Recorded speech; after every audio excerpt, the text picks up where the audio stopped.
For thousands of years, the civilizations of man have grappled with the prospect of immortality, each in its own way. None has left its mark more spectacularly than one of the very first, ancient Egypt. Starting 5,000 years ago, the Egyptian people turned their singular genius to the pursuit of life after death, leaving a legacy of riddles that remain unanswered.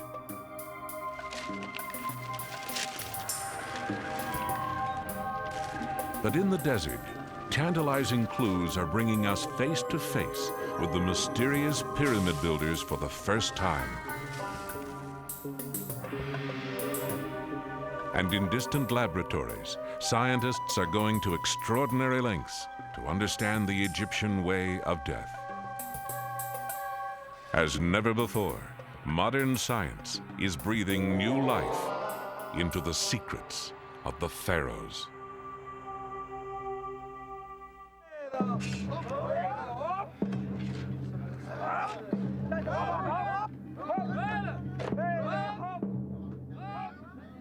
"45 centuries ago, one of the most extraordinary feats of human history rose out of the Egyptian desert. The 3 royal tombs of the pharaohs, with more than 6 million limestone blocks, took just 70 years to build. Without modern technology, workers lifted blocks weighing an average of 2.5 tons each and put them in place at a rate of 1 about every 2 minutes.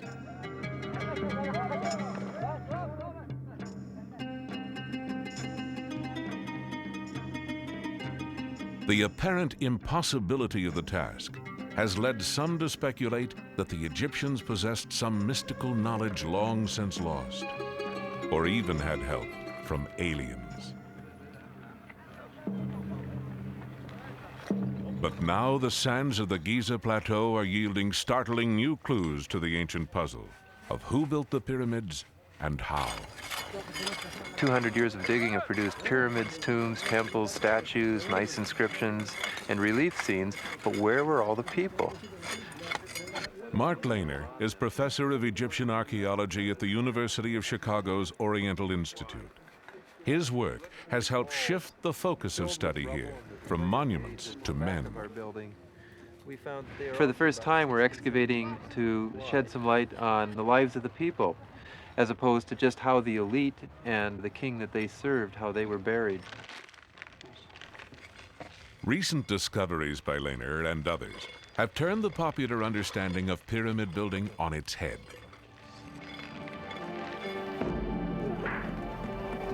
For centuries, the pyramid builders were thought to be slaves. Hollywood fed the myth of a captive labor force cringing under the whip.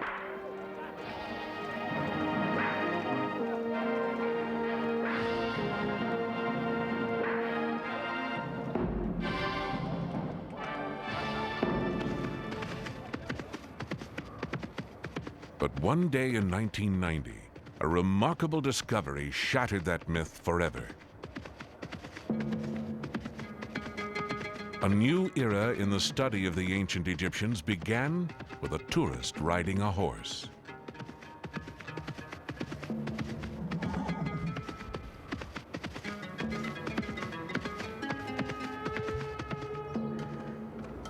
A hoof plunged through the vaulted roof of a tomb that was sealed in the time of the pharaohs.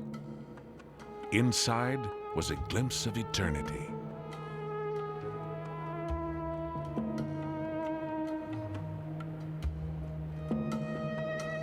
The vault was coated with richly colored plaster, which began to disintegrate the moment it was exposed to the desert air. But for a brief time, it shone as beautifully as the tomb of a king. But the man buried here was not a king or even a nobleman. He was a worker.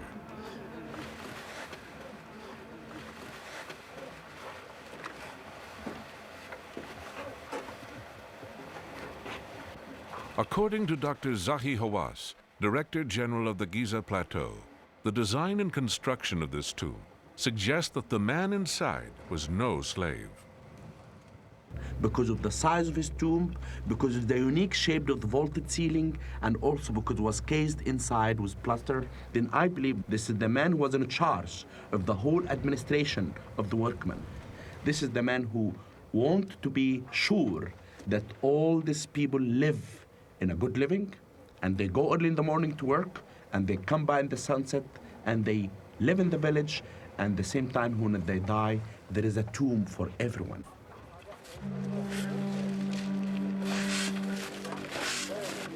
In the months following the discovery of the vaulted tomb, Dr. Hawass and his crews unearthed more than 250 additional graves in the same area.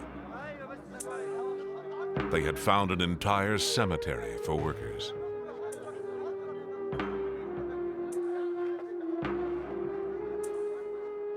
The foreman's vaulted tomb is surrounded by the graves of his honored staff. Like the tombs of the pharaohs and noblemen, the workers' graves were probably arranged according to their status.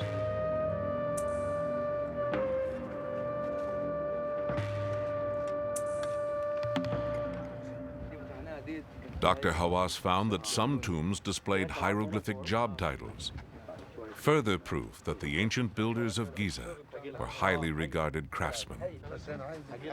We found here 3 false doors.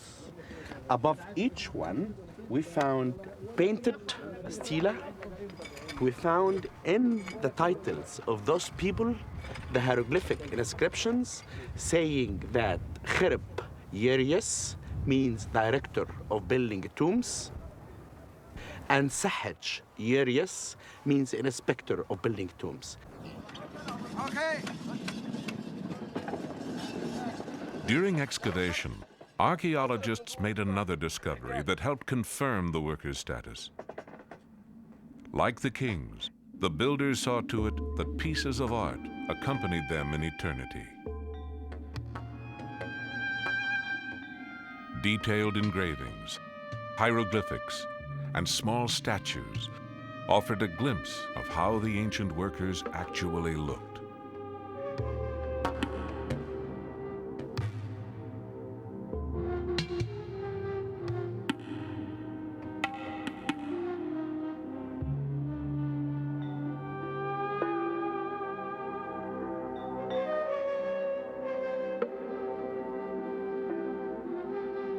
Hawass and his crew began to see a more and more vivid portrait of the builders, but nothing prepared them for what they would find next.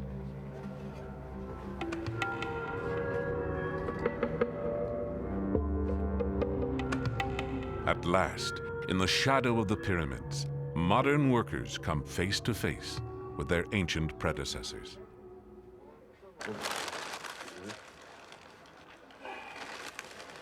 البتاع ده بالحمى المادة اللي هم جابوها ببطرمان دي. Forensic study of the remains tells a tale of suffering and sacrifice, of labor so grueling it was literally backbreaking. In the study of the bones that we found, most of the men that has been found in the cemetery, they had stress on their back, on the bones of the back, meaning that those people were involved in really moving stones or working in the pyramids or working in the tombs.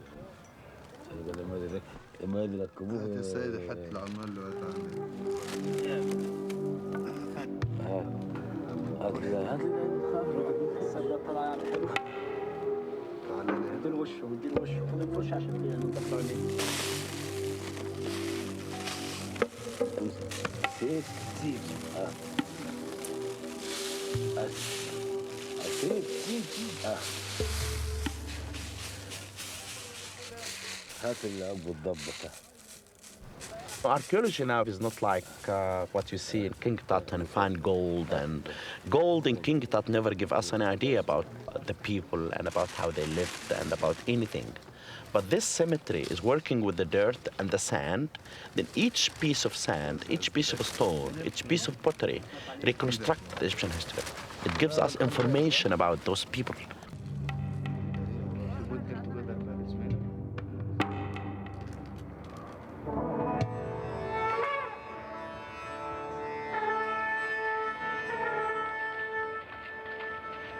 Today, life on the Giza Plateau still moves to the ancient rhythms of the desert. Modern Egyptians work here now, slowly unveiling the lives of their ancestors.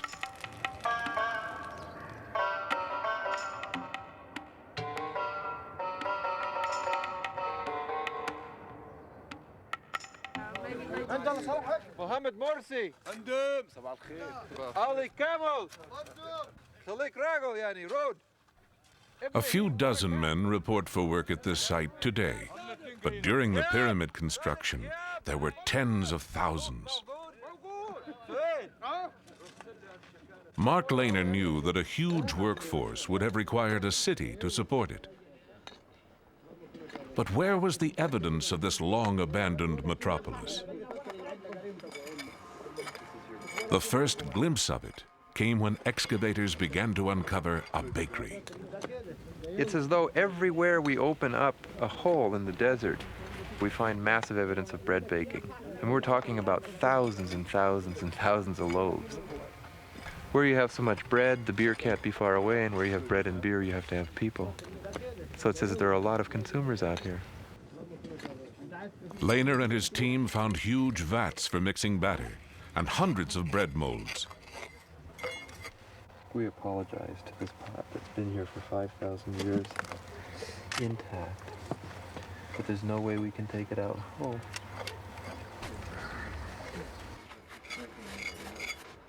The more the archaeologists revealed, the more familiar the bakery became. They had seen its blueprint before. For years, Egyptologists have relied on the tomb of Ti in nearby Saqqara for details about daily life in the time of the pharaohs. Exquisite murals depict a broad range of ancient activities.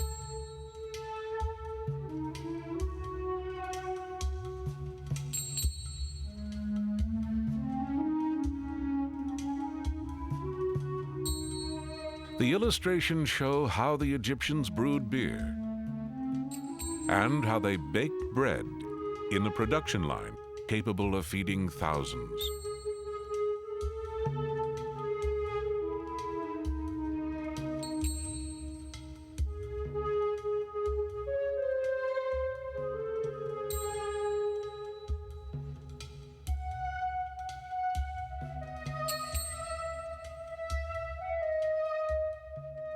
It matched Lehner's bakery exactly.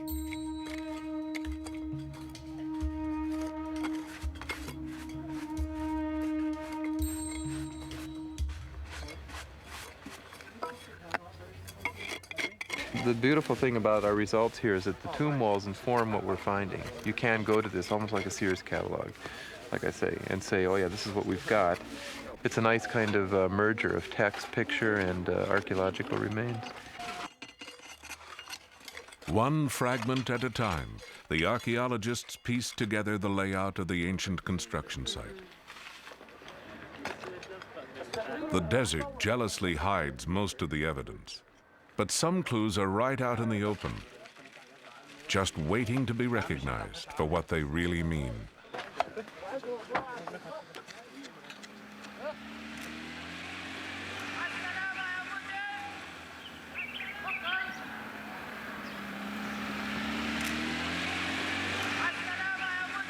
For years, Dr. Lehner drove through this passageway every day without giving it much thought.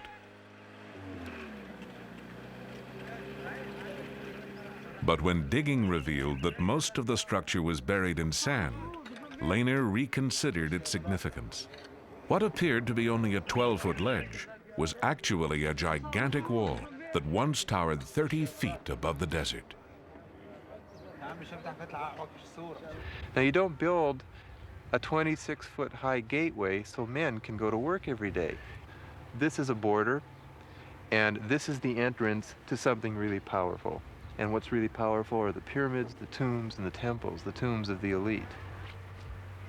And we think that the wall defines a border between all of that, the sacred, the stone, and everything here to the south, which is mud, stone rubble, and the secular support for everything north of the wall.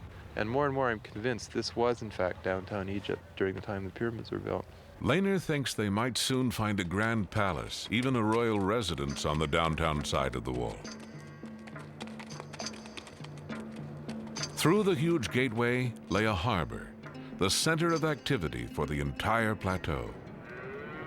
And at a harbor, they're certainly unloading the stone, they're unloading the people that they're bringing from the provinces for labor, but they're also unloading all the goods and commodities that came from all those new farms and ranches and cities, towns that were established for feeding the pyramid complex.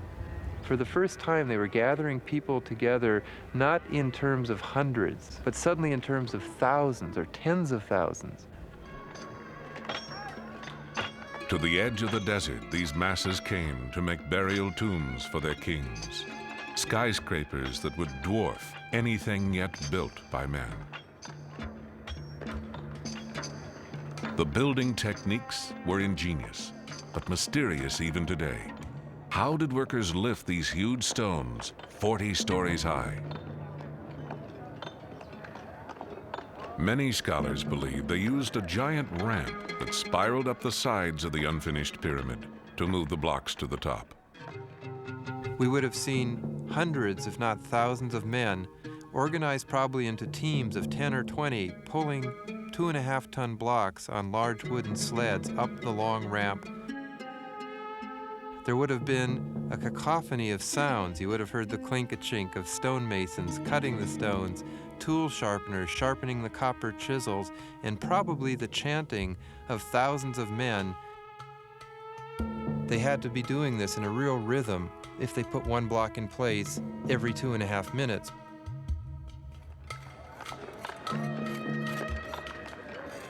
Even as a picture of the ancient construction site emerges, another important mystery remains.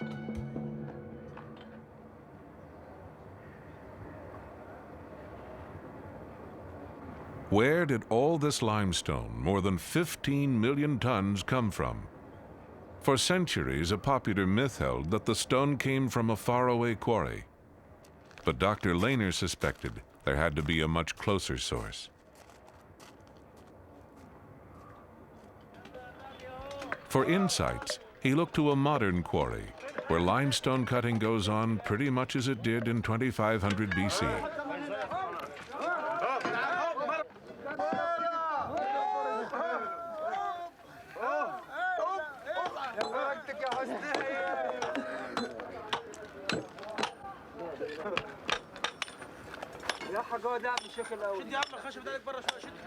Quarrymen dig long channels as a first step in breaking out giant limestone blocks.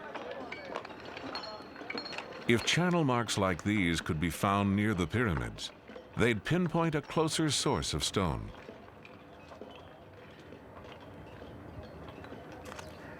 Back at Giza, just 300 yards from the base of the largest pyramid, Laner found what he was looking for: the telltale shape of a channel. You can actually see the quarryman's pick mark in vertical striations coming down. And he was in here probably alone with lots of dust and chips flying all over the place with his pick, hacking his way through this giant rectangle of limestone bedrock. Finally, Dr. Laner had some proof. The stone came from right here, a quarry within sight of the Great Pyramids. And you can see one edge of the quarry over there, the rock edge, just showing above these massive piles of debris. And if you draw a circle with your eye around the horizon and come over to this sheer rock face, that's the entire outline of the Khufu quarry. The amount of stone missing equals the amount of stone in the pyramid of Khufu, and the sides of the quarry line up with the Khufu pyramid. Generations missed the quarry because it was filled in with strange debris. Laner believes this rubble is all that's left of the pyramid construction ramps. When their work was finished, the builders tore down the ramps and dumped the remains here in the quarry.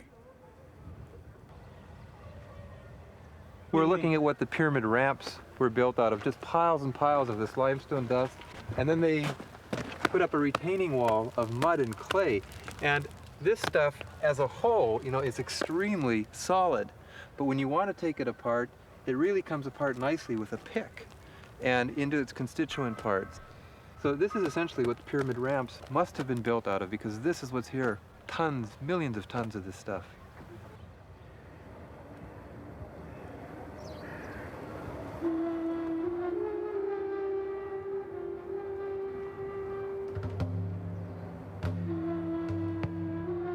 Even as we solve the mysteries of how the tombs of the three pharaohs were constructed, scientists and laymen alike are still in awe of the scope of this ancient undertaking.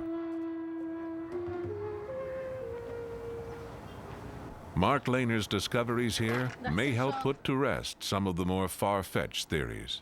It's, for me, much more mysterious and intriguing that the culture ruled by Khufu, Khafre, and Menkaure built these rather than some cop-out, you know, which is what, you know, the extraterrestrial option is. It's a cop-out. Well, we don't know how they did it. It was built by somebody else. First of all, it's sort of colonialist to say that somebody else, some other civilization that's missing, built them. But also, I think it really doesn't tap the human mystery of how they were built with so much suffering, with so much dedication, by the people that we know lived here, by the people in the tombs that were buried around here, by the people who were making bread down in our bakery. As the Great Pyramid of Khufu rose out of the desert, nearing completion, a handful of ancient Egypt's finest craftsmen went to work on another gift to the pharaoh. For thousands of years, pilgrims came here to gaze up at the achievements of the pyramid builders, unaware that buried treasure lay under their feet. In 1954, an underground vault was discovered beneath these capstones near the pyramid's southern base. Inside the vault, explorers found the remains of a boat, a very big boat.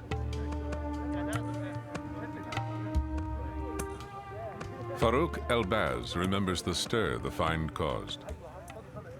The news of the day said that we had found a ship that's kind of a funerary boat. When they removed the pharaoh westward, sailing westward with the sun, so that he'd be buried in this place. And a lot of people expected, now they're going to find his body, the mummy, because the Khufu's mummy has never been found. Tuhami Mahmoud Ali was foreman of the work crew in charge of the excavation. أول حجر. وكان شعورك ايه ساعتها؟ كنت فرحان عشان وجدنا مركب مش في العالم. I was delighted because we had found a ship, and the likes of which didn't exist anywhere in the world. Tuhami was among the first men to enter the vault in nearly 50 centuries. But instead of the pharaoh's mummy, they found a completely disassembled ship. 1,224 pieces of polished cedar, arranged, in the words of one observer, like parts of a toy model. It took 13 years of painstaking labor to put the boat back together.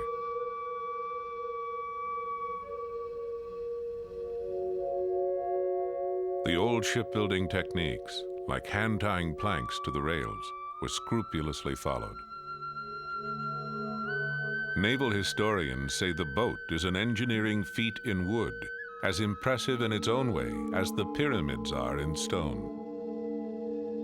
But even as the vessel took shape, experts disagreed about how it had originally been used. Some said it was simply a funeral barge. Others believed it was a ship for the pharaoh in his afterlife. Hieroglyphs from the nearby pyramid of Unas suggest that a pharaoh was expected to sail two boats, one during the day and one at night, as he followed the sun throughout eternity.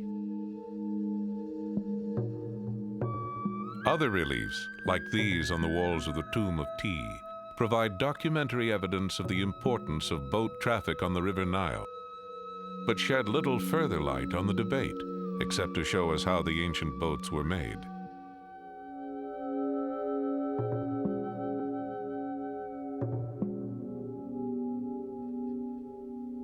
But whatever its use, The 142-foot vessel must have made quite an impression, then as it does today.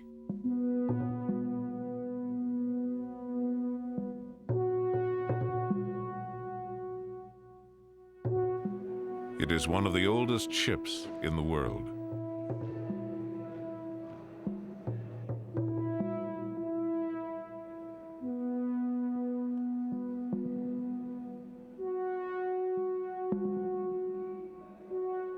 Housed in its own museum, Khufu's boat attracts some 200,000 visitors a year. These two for the anchor. The anchor. Ouais. And the big one to go to push it away Ah oui, c'est from la... the bank. Ouais, ouais. Hmm? Comment on appelle But ça? this is small cabin for the captain. Oui. And this the big cabin for the mummy of Cheops. Ouais. This is all cedar wood. 34 years later, scientists prepared to examine the contents of a second underground chamber, discovered a stone's throw away from the first.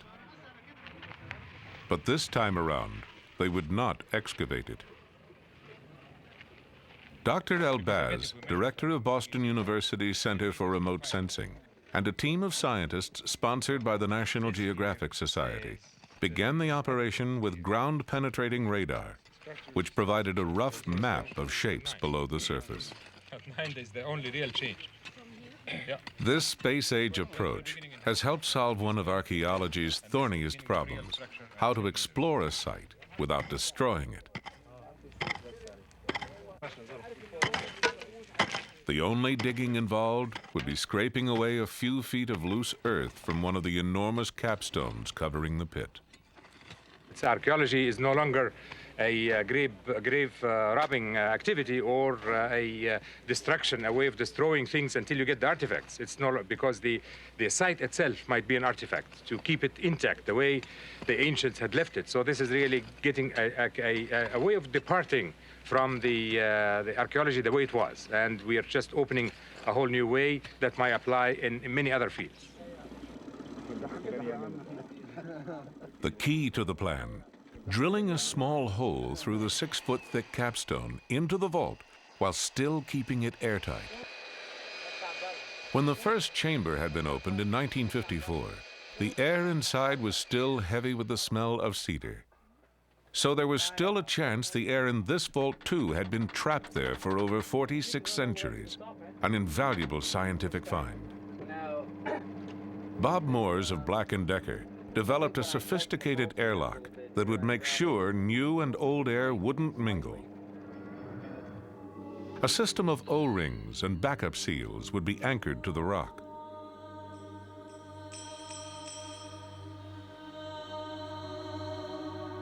The drill would move through the limestone at the rate of about 4 inches an hour, with frequent pauses to remove dust and debris. Moore's unique design would then allow the hole to remain airtight when other instruments were inserted. Inside the vault, air samples would be collected and tested for traces of modern air pollutants. Finding none might explain why the first ship was so well preserved. Peter Tons of the National Oceanic and Atmospheric Administration would supervise the sampling procedures. The boat in the adjacent pit to this one was extremely well preserved for 4,600 years.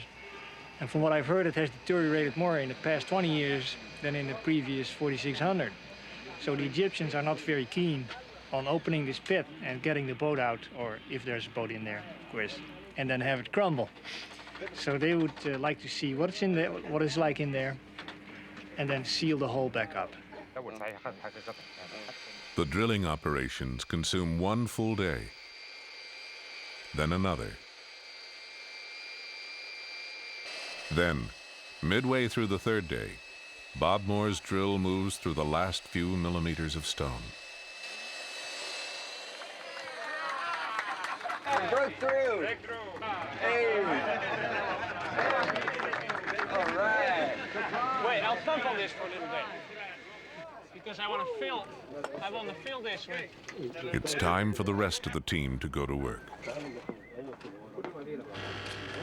Peter Tans draws about 70 liters of air from the vault. We're going to take any samples for the... Yeah. Since the results of the analysis won't be available for months, Tans decides to perform a less scientific examination on the spot. It smells stale.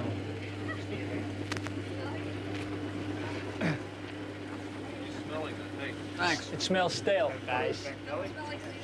No, definitely does not smell like cedar. Absolutely not. It's nearly midnight before the photographers get their turn. The long black tube is part of the special video system designed by Pete Patrone of National Geographic. What does monitor look like, anybody? All the way to the right. In order not to affect the temperature inside the vault, a heatless lamp provides the light. Can you turn to the left slowly? It's above board hole. Kind of a ragged one, isn't it? That's the first time we had in a vertical position to work on it.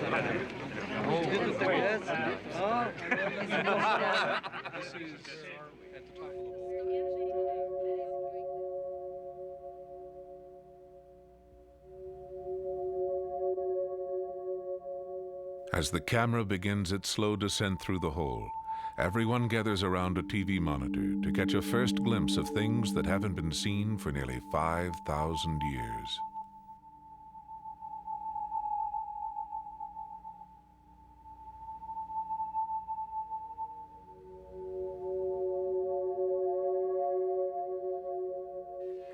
An eerie shower of drilling dust signals the camera's entrance into the space which has waited so long in darkness.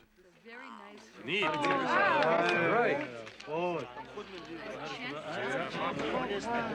looks like dust. Chalk is falling. Pieces.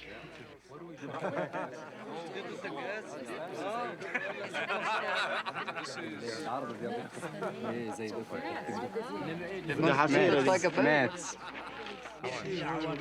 Oh, nice! God bless Gertie.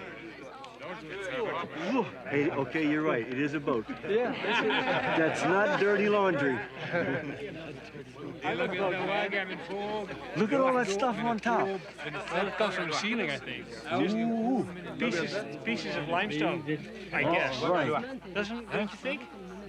It does look like pieces that flaked off maybe the sealer, gypsum sealer. Oh, yeah, that's it. Sure. Beautiful. Pieces. That is gorgeous, gorgeous. Tohame has no doubt that he is looking at the pieces of a second ship. The camera shows a notched beam that supported a deckhouse roof, a valuable clue to the length of the ship. Other angles reveal a copper fitting, a stonemason's ancient calculations.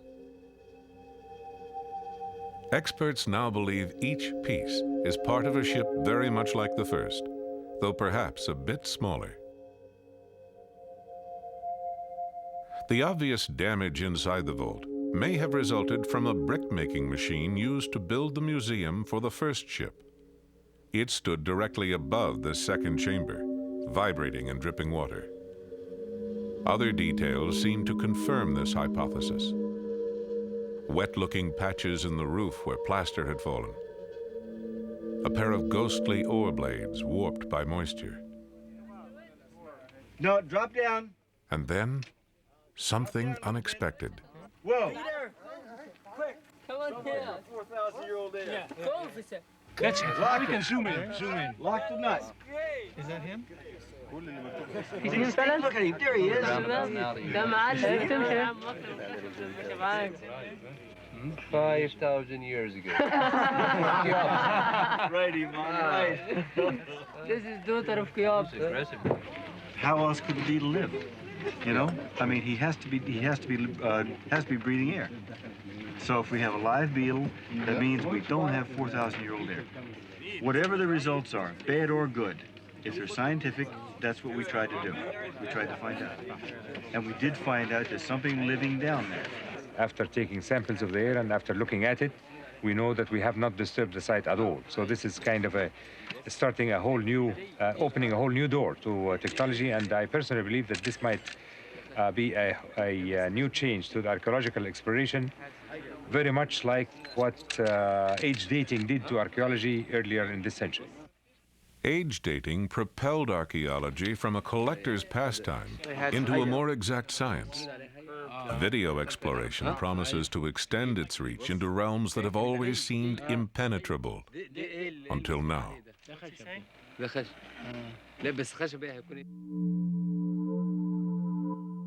With one ship fully restored, the other remains undisturbed in its resting place, now resealed. The purpose of these sister ships remains a mystery. Were they meant to convey the pharaoh in life along the Nile, or bear his reunited body and soul through the afterlife in a relentless pursuit of the sun?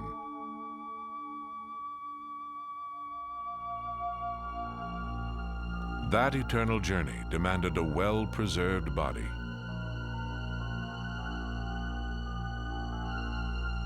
And some of the pharaoh's bodies are still with us, bearing silent witness to the skill and dedication of the ancient embalmers.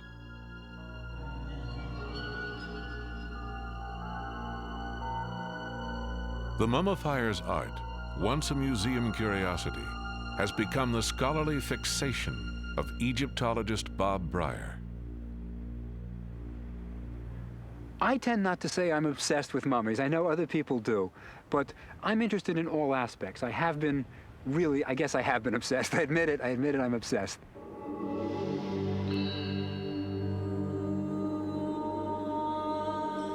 Dr. Breyer's obsession led him where no other scientist has gone before. After exhausting the texts on mummification, he realized he could never truly understand the procedure unless he performed one himself.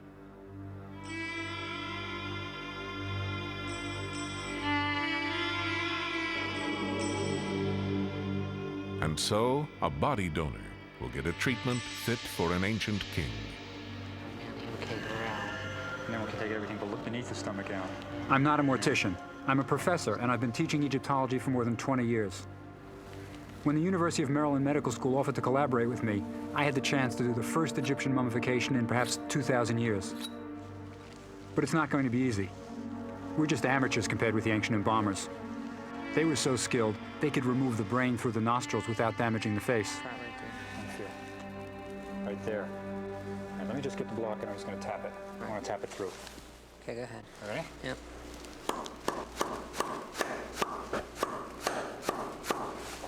It is in, my friend. I became interested in mummification watching a colleague of mine do a dissection. But I wondered, as I watched this guy dissect the body, how the ancient embalmers did it. My colleague had a large flap in the abdomen to show the students the internal organs. But the ancient Egyptians took out the internal organs through an incision this big. And I wondered, would he be able to do it? Could he reach his hand in and pull out the stomach, the liver, the intestines, the kidney through an incision this big? Give it a go. Now, it may just not be sure. Ron Wade of the University of Maryland School of Medicine agreed to lend his anatomical expertise to the extraordinary proceedings. This is the only way to find and out. then you cut with the front. That's what it is. No. Good. Nice.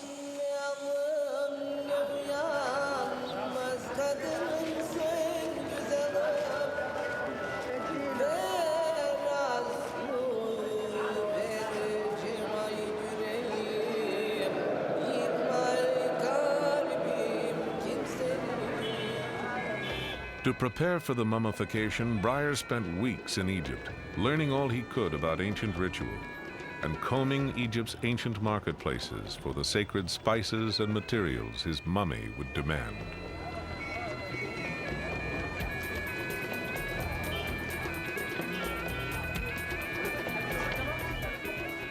Deep within Cairo's Khana Khalili Bazaar, there's another market where tourists never go. That's where they have the frankincense, the myrrh, all the things I need for my project. The frankincense I know from an ancient Egyptian text goes on the head of a mummy. They used to anoint the mummy with frankincense. The myrrh, all I know is they used it, but I don't know exactly what they used the myrrh for yet. But I'm going to try to find out before the mummification. ايه ده لبن؟ من فين؟ سوداني؟ sure?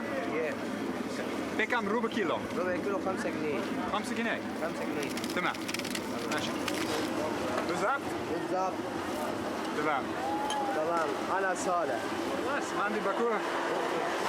شكرا كثير. مع السلامة. دو بخشيش. This frankincense and myrrh probably came from the same place that the ancient Egyptians got theirs from. It comes from Yemen, it comes from the Sudan. It would have been very expensive, and only the embalmers could afford it for wealthy mummies.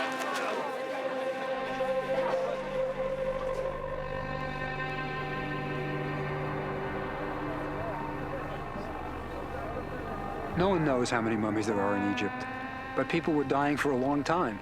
So there are certainly millions of bodies in the sand and in the earth. Mummification probably began by just discovering that when bodies are buried in the hot Egyptian sand, they're preserved naturally. The soil just dehydrates them naturally. So eventually, if the sand would blow away from a body, you would see a recognizable human being that's been there for maybe 1,000 years. So they realized that the body could be preserved and was preserved. These bodies here in this cemetery in the Fayum are middle class to lower class. They, of course, haven't excavated the entire area yet, but they'll probably find, if they kept going, close to 200,000 bodies.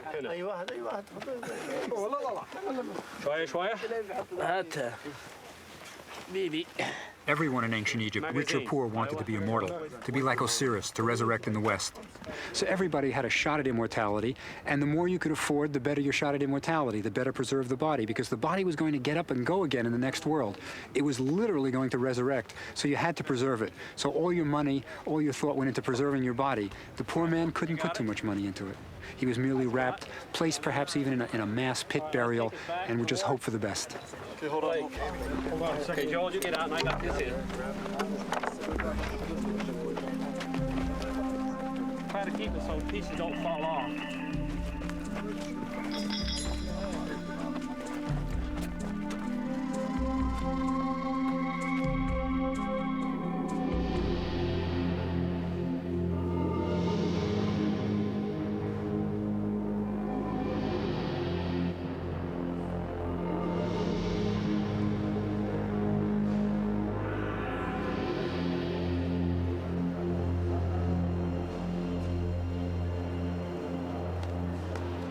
Breyer's search brought him to the Cairo Museum, which has more mummies literally than anyone has ever bothered to count.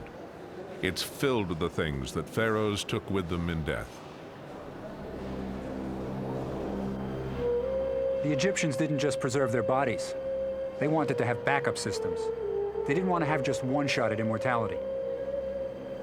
So they had large guardian statues to guard their coffins, and small servant statues which would come to life and serve them in the next world.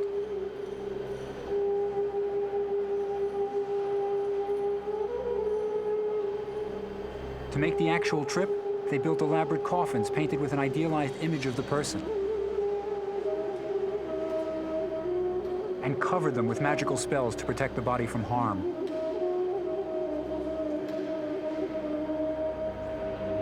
Often when people look at these cases and the wrappings, they see the beautiful paintings. They see the gods and the hieroglyphs, but they don't realize there's a human being inside, still looking pretty much like he did 3,000 years ago.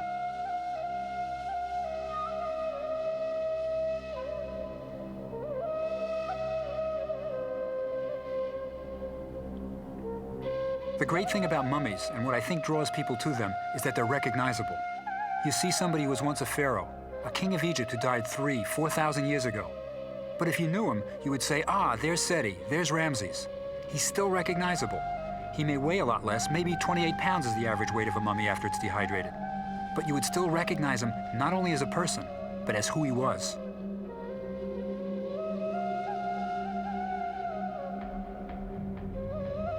Most people don't know these pharaohs by name. But imagine what it would be like coming face to face with Julius Caesar, Alexander the Great, Helen of Troy.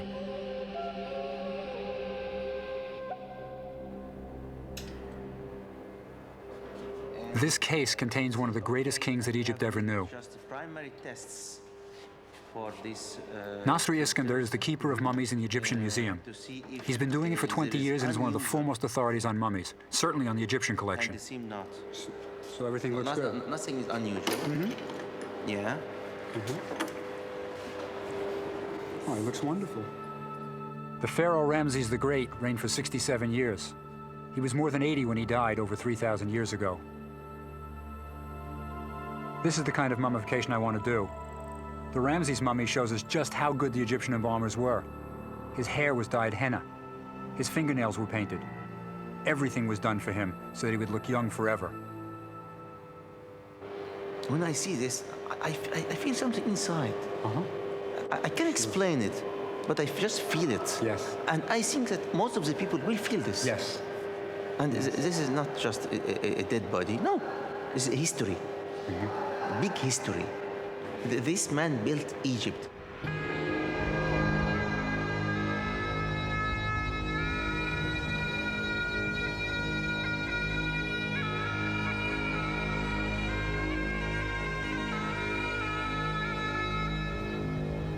Breyer's search eventually took him across to the west bank of the Nile, the land of the dead, where the Pharaoh's temples still stand. What's remarkable is that after 3,000 years, we have not only the temples of stone, but also the flesh and bones of the men who built them.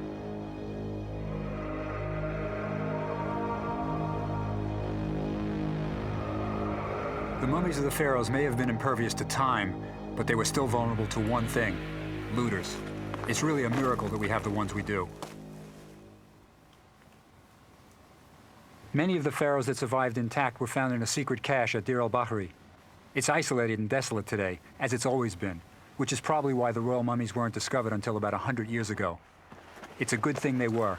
They're some of the best examples of the work of the master embalmers. Definitely something for me to strive for.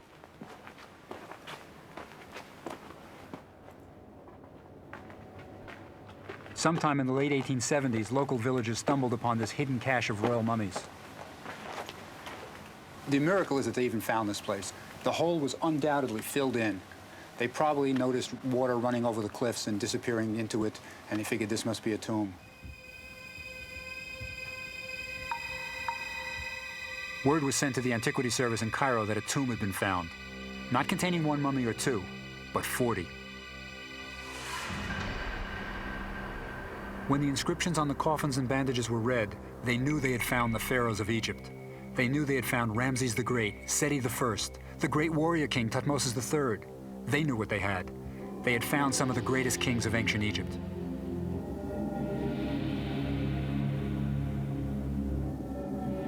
In 6 days, they took the coffins out of this hole, and they brought them across to the west bank of the Nile, where they were ferried across to the east to the Antiquity Service's steamer, and then they went north to Cairo. All along the banks of the Nile, the women of the villages lined the banks and wailed like the ancient Egyptian women must have wailed. These were their kings leaving, and they were also wailing for a legacy that was going to Cairo, never to be seen again by them.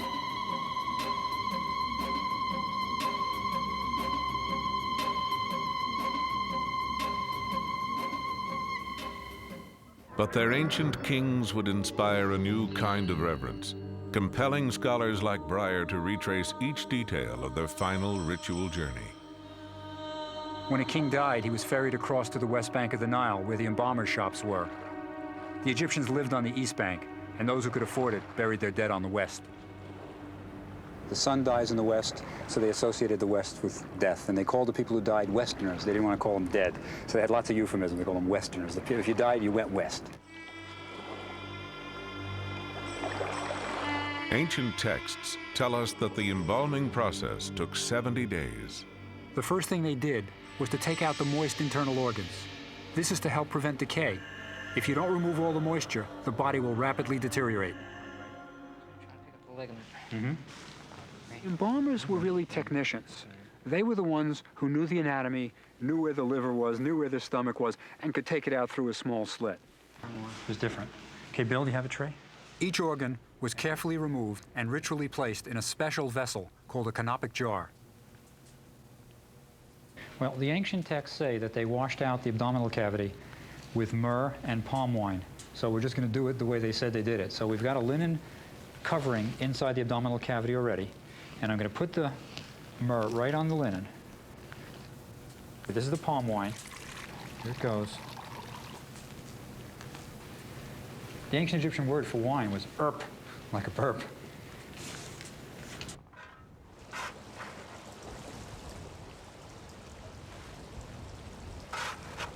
The next phase of mummification, dehydrating the body, will require salts obtained in Egypt. In the ancient days, they called it the field of salts here, the Wadi Natrun.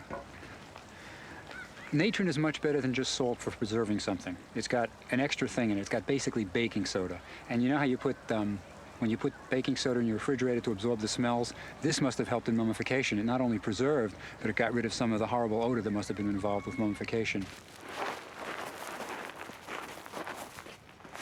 He would need a lot of natron, more than 300 pounds in all to be on the safe side.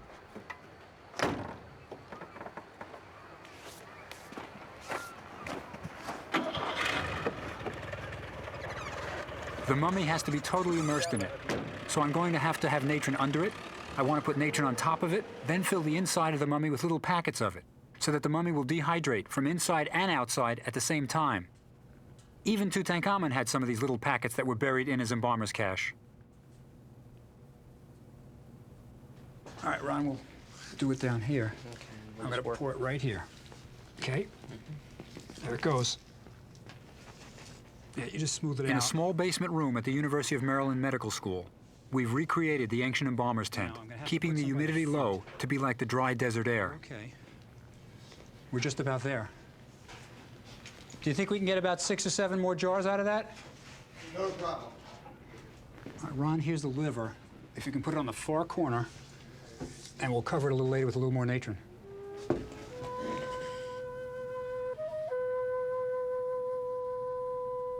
Now we have to wait 35 days to see if the mummification actually takes place. We don't know for sure if the dehydration will be complete. We don't know if the natron will do its job.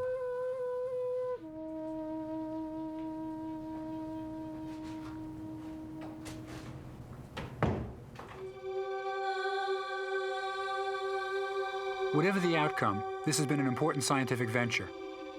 But there's something else about doing this, almost defying death, preserving some measure of that human being as he was in life. I wonder, did the ancient embalmers feel any of this? Did they feel pride, hope, fear? I think it'll work, but I really don't know for sure.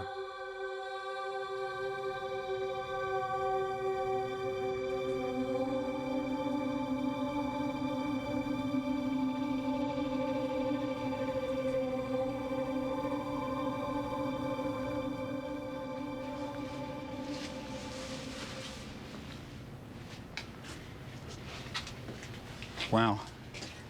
Feet look good, don't they? That's really desiccated. That is good. It's good. Now, take your brush. Let's see where we go. Here's the fingers. You know, it looks more like a mummy than I thought it would, because I thought there'd be more moisture. I think we're doing it the way they did it. I'll never be 100% sure, but I think this is the way they did it.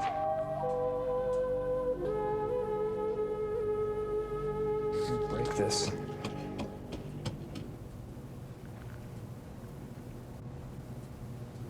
Of course, I'm grateful to the body donor.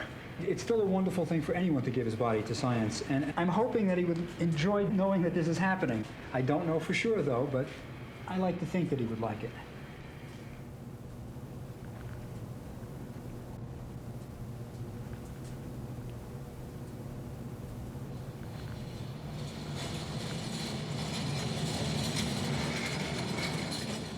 Finally, we want to finish the process, just as they would have, by anointing the body with oils, then wrapping it in fine linen.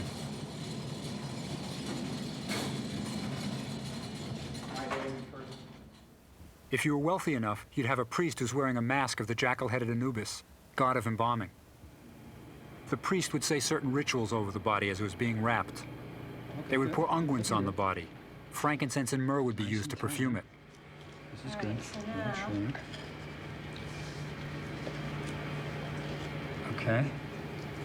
Now, one of the funerary amulets used for the deceased was a heart amulet to protect the heart. The only organ inside him now is the heart, and this will protect the heart and make sure the heart doesn't speak out against him in the next world. Okay. Let's get one of the magical bandages, and then when it comes out, I think you'll see there's an inscription on it. This right here is the weighing of the heart against the feather of truth in the next world. So it's an appropriate bandage for this area. The magical spells on the bandages aren't really part of my research. I'm interested in the technique of mummification. People just felt we should do it right, do the magical spells too, so we've done that. And they're accurate. These are what the papyri say should be on it. The hope is it'll be in a medical museum. Periodically, we're going to have to sample tissues to see what age does to it, how the dehydration continues. So it'll be monitored carefully, and hopefully people will learn from it. It looks good. We just have to seal the ends. Seal the ends. I think the care that we're giving to this mummy in the whole mummification process is certainly better than what the average mummy got. There have been no shortcuts for this man, which is good. He deserves it.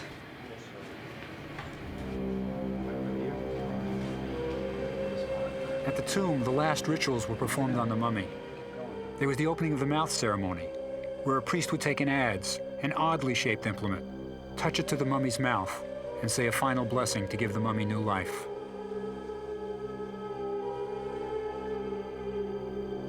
This modern mummy's contribution to science has just begun.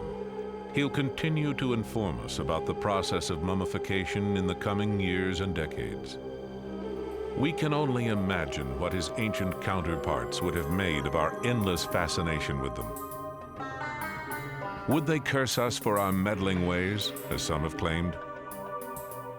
Perhaps. But if it was immortality that the Egyptians were after, then surely they, like no other people in history, have found immortality in the realm of our insatiable curiosity.